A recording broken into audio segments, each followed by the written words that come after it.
Hi, we are the Redroom and we're here at Clampdown Records in Manchester. Today we've chosen a few records that have heavily influenced us as musicians in our latest single, The Fear.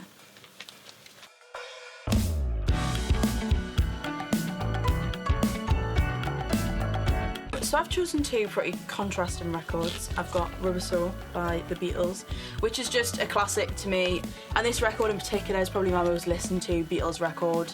McCartney and Lennon's lyricism is something that massively inspires me just as like an artist, as it does many musicians. And the next one that I've chosen is John Coltrane, Giant Steps.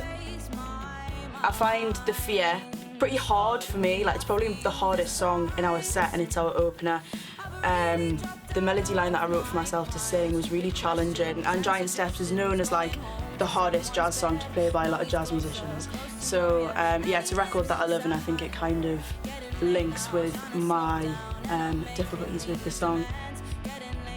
I chose Unknown Pleasures by Joy Division because it is a classic album. It's got amazing guitar tones on it, revolutionised music, I think. A lot of chorus, which I do use in this song, especially in one part, so that is a big influence for us. Guitar tone, everything I do, all comes back to the chorus on this album. It's amazing. And another inspiration, I don't have the album, but it's basically anything with Nile Rodgers on. Just that driving, funk, palm muted tone is just amazing, and it's all over the song. I picked Paul Simon, Graceland, specifically about You Can Call Me Out. I think the kind of like funky, almost jazzy bass line, it's definitely got influences in The Fear, especially as it's so driving in the song. In the second verse in particular, as everything drops out and it's only the bass and the drums, it sounds similar to like one of the last choruses on You Can Call Me Out. I also had Let's Dance by David Bowie, but I've lost it somewhere.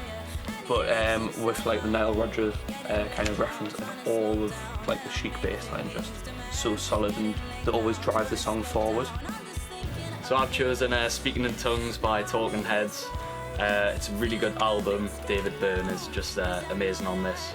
And I think we've all kind of mentioned the driving of the new song. I think it's just a prime example of an album that kind of does that the whole way through up until like the very last track. I don't think it's necessarily like the parts I play necessarily. I think it's definitely the saxophone part along with everything else, the way that kind of sits in the mix of the song. It sounds like a synth almost. So I chose Michael Jackson's Off the Wall in regards to the new single. I think that the production on the drums by Quincy Jones and Michael Jackson is just really good, and the percussion as well on the record just kind of encapsulates what I wanted on the record. It's just a really serving disco record, and that's one of the things that I really wanted implemented in The Fear. It's got some great tracks that I've pulled the groove from, like Working Day and Night and Off the Wall, this self-titled track. It's a great record, man. I don't know what to say. It's just a great record, honestly, I love it. Thank you to Clampdown Records for having us. It's been lovely.